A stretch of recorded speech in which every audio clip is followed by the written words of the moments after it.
Puji Tuhan, Shalom saudara yang dikasihi Tuhan Yesus Kristus. Saya mengucapkan selamat pagi buat setiap saudara. Satu sukacita yang besar kalau kembali pagi ini kita boleh berjumpa, kita boleh bertemu kembali dalam renungan pagi, dalam berita firman Allah saat ini. Baik, sebelum saya bagikan berita firman sama saudara, saya ajak saudara naikkan satu pujian. Dan kiranya pujian ini selalu memberikan kekuatan iman buat setiap kita. Tuhan bertata di atas puji-pujian setiap kita. Ku tahu Bapa peliharaku. Ku tahu Bapa peliharaku. Dia baik, Dia baik. Ku yakin Dia selalu sertaku.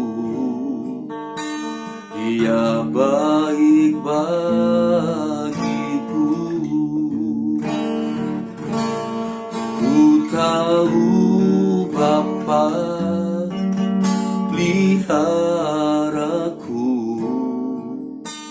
Dia baik, Dia baik.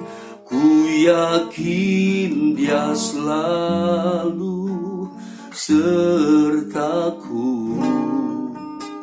Dia baik bagiku. Lewat badai cobaan, semuanya mendatangkan kebaikan. Ku tahu Bapa peliharaku. Dia baik bagiku. Lewat badai cobaan, semuanya mendatangkan kebaikan. Ku tahu Bapa peliharaku. Dia baik bagiku. Dia baik bagiku. Dia baik bagiku.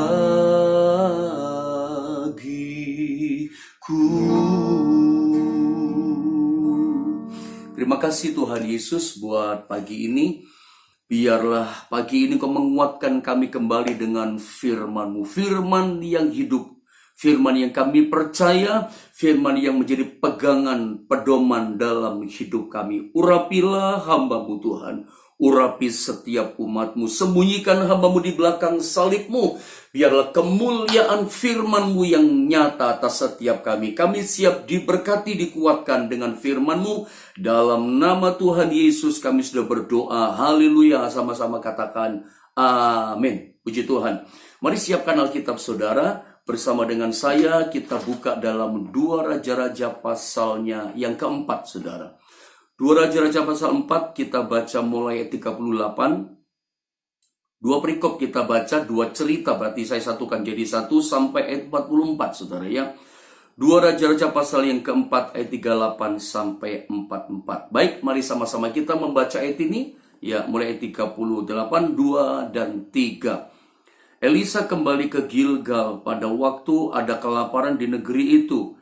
Dan ketika pada suatu kali rombongan Nabi duduk di depannya, berkatalah ia kepada bujangnya, taruhlah kuali yang paling besar di atas api dan masaklah sesuatu makanan bagi rombongan Nabi itu.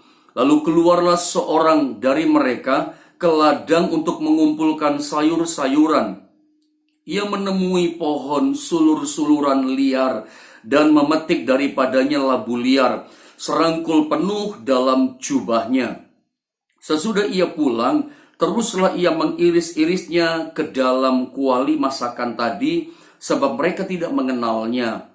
Kemudian dicedoklah dari masakan tadi bagi orang-orang itu untuk dimakan, dan segera sesudah mereka memakannya, berteriaklah mereka serta berkata, "Maut ada dalam kuali itu, hai abdi Allah," dan tidak tahan mereka memakannya. 41, tetapi berkatalah Elisa, "Ambillah tepung, dilemparkannya lah itu ke dalam kuali, serta berkata, cedoklah sekarang bagi orang-orang ini supaya mereka makan. Maka tidak ada lagi sesuatu bahaya dalam kuali itu." 42 lanjut.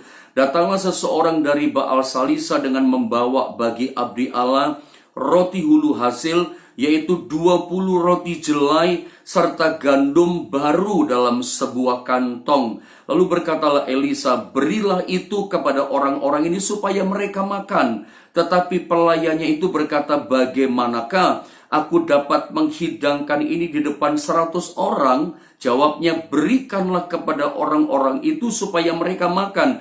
Sebab beginilah firman Tuhan, orang akan makan bahkan ada sisanya." Garis bawahi, bahkan ada sisanya. Terus, lalu dihidangkannya lah di depan mereka, maka makanlah mereka. Dan perhatikan, ada sisanya sesuai dengan firman Tuhan. Ada sisanya sesuai dengan firman Tuhan. Puji Tuhan. Pagi hari ini tema firman Tuhan saya mau bicara tentang ada sisanya, atau pengertiannya ada kelebihannya. Puji Tuhan. Saudara dikasih Tuhan, ayat ini menceritakan pada waktu di Gilgal terjadi kelaparan, saudara, yang Nabi Elisa dia kembali ke Gilgal. Gilgal yang sedang mengalami masa kelaparan. Tadi ketika saya baca ayat ini saya juga berpikir, kenapa Alkitab dalam Perjanjian Lama atau dalam kisah-kisah Alkitab ditulis kisah-kisah tentang kelaparan dan kelaparan. Satu contoh, kelaparan yang pernah terjadi pada zamannya Ishak, saudara, ya. Dalam Kejadian 26, ya. Bahkan pada zaman bapaknya Abraham pun pernah terjadi masa kelaparan. Tetapi Abraham pada masa kelaparan, dia dipelihara Tuhan. Orang lain kelaparan, orang lain kemiskinan, menderita kemelaratan. Abraham justru pada masa kelaparan, istilahnya apa? Justru dia tertawa. Kenapa? Diberkati Tuhan, luar biasa. Ishak juga sama. Anda baca dalam Kejadian 26, ketika terjadi masa kelaparan, orang nggak bisa kerja, orang menabur bercocok tanam, gagal total semuanya, mati semuanya. Tetapi Ishak justru pada masa paceklik, pada masa orang kelaparan, kegagalan, karena dia nurut sama firman. Tadinya Ishak dia mau pergi ke Mesir, tapi Tuhan lewat firman-Nya berkata begini, "Jangan pergi ke Mesir." Dan Ishak nurut. Dia tetap ada di Gerar. Dia kerja menabur seperti perintah firman Tuhan. Dia menuai hasil 100 kali lipat ganda. Dia bukan berkatnya 30 atau 60. Justru pada masa kelaparan berkatnya full 100 kali ganda. Saudara, Anda mesti percaya justru pada masa kelaparan Tuhan bisa bikin mujizat loh. Bukan 30 kali ganda, 100 kali ganda. Apakah saudara ingin mengalami berkat 100 kali ganda? Justru masa kelaparan, pegang firman seperti Ishak. Jangan seperti satu keluarga di Bethlehem, itu dicatat juga pada masa kelaparan, saudara, ya. Keluarga Naomi, Elimelech, Mahlon, dan Kilion. Ketika Bethlehem Tuhan izinkan terjadi kelaparan. Jadi Anda mesti percaya, ya, di mana ada goncangan, di mana ada kelaparan, sebetulnya Tuhan punya tujuan, kasih berkat di situ. Lihatlah Abraham, lihatlah Ishak, justru kelaparan diberkati. Tapi sayang, ketika keluarga yang namanya Naomi dan Elimelech, ketika Bethlehem Tuhan izinkan kelaparan, mereka cabut dari Bethlehem, nggak nurut Tuhan, nggak nurut firman, tidak tinggal tetap di rumah roti, di firman Tuhan, di rumah Allah. Apa yang terjadi? Pergi ke Moab. Moab gambaran dunia. Apa yang terjadi? Kelaparan mereka. Akhirnya mereka pergi dengan tangan penuh, pulang kosong, bangkrut, dan tidak punya apa-apa. Saudara, percayalah, masa kelaparan itu masa pemeliharaan. Masa kelaparan itu masa mujizat dinyatakan. Kemarin kita belajar, di padang gurun sekalipun Tuhan bikin mujizat di situ. Gunung batu keluar air. Bahkan langit menurunkan makanan dari sorga. Ada luar biasa perkara-perkara ajaib dari Tuhan. Nah, kita lihat langsung dalam ayat ini. Pada masa kelaparan di Gilgal, tiba-tiba Alkitab katakan Nabi Elisa kedatangan tamu rombongan Nabi 100 orang, bukan 1 orang. Bandingkan pada zamannya Nabi Elia.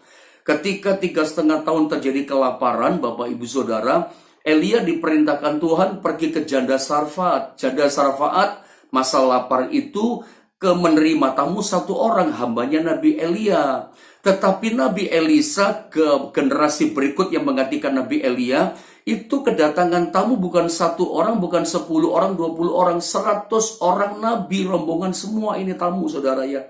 Dan perhatikan, si Nabi Elisa ngomong sama bujangnya, kasih mereka makan. Taruh di atas api yang menyala, itu kuali yang paling besar, masak di situ. Saya yakin masaknya kuah, saudara, pasti sop. Karena ayat 39-nya dikatakan dari para rombongan itu pergi ke ladang, memetik dikatakan sulur-suluran liar. Kalau dalam bahasa Inggris disalin dengan kata wild wine, daun anggur liar. Lalu mereka juga memetik labu liar, ada 2 hal yang liar. Ini sebetulnya 2 kisah ini yang saya mix menjadi satu bahan khotbah. Sebetulnya 2 kisah ini pelajarannya dalam, saudara ya.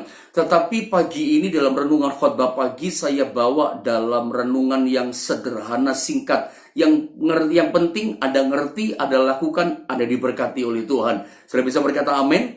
Nah, dalam ayat ini saudara ya, mereka memetik 2 hal yang liar tadi, labu liar dan sulur-suluran liar, daun anggur liar, dimasukkan dalam kuali, dipotong-potong, dimasak, dikasih bumbu semacam kayak sop. Begitu matang, selesai masak, mereka mau makan, dicicipin mau makan, teriak. Ternyata yang bagian masak atau rombongan para nabi yang sementara makan teriak, berkata ini, abdi Allah ada maut, abdi Allah ada kematian dalam kuali itu. Artinya apa? Nggak bisa dimakan. Lapar tetap lapar, masa kelaparan mau makan, nggak bisa dimakan. Semuanya bahasanya maut, semuanya bisa bicaranya kelaparan, bicaranya kematian. Tapi hamba Allah yang bernama Nabi Elisa tenang saja. Anda lihat saudara ya, beda ya.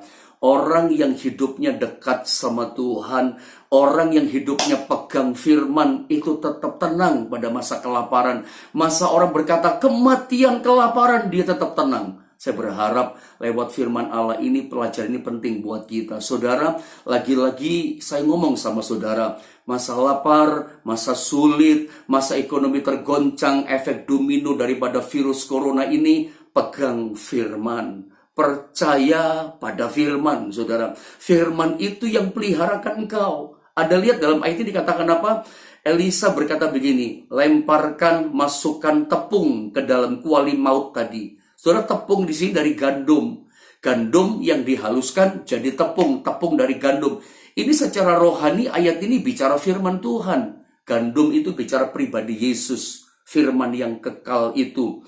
Yohanes 12 ayat 24 berkata, apabila biji gandum tidak jatuh ke dalam tanah. Ini bicara kematian Yesus kan. Yesus mati bagaikan gandum yang jatuh ke tanah mati. Kalau dia nggak mati tetap 1 biji, tapi kalau dia mati, dia akan tumbuh dan berbuah lebat. Gandum ini bicara firman yang kekal. Maut yang ada, kuali yang ada maut tadi dilemparkan tepung. Ini bicara firman. Langsung yang maut jadi hidup. Yang nggak bisa dimakan jadi bisa dimakan. Jadi netral semuanya.